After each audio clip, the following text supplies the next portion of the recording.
Mga guys, nandito na naman po tayo sana sa Bugan. Ayan. Ito, naglilinis na sila, oh. Nag-aayos na sila.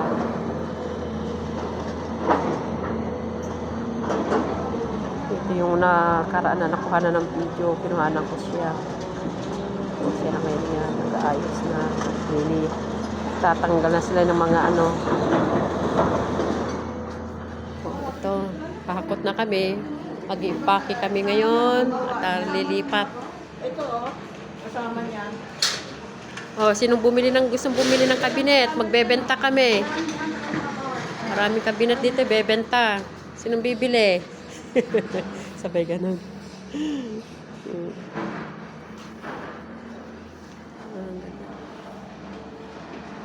Yan, hindi benta yan, ha? Kuhanan ko lang ng view.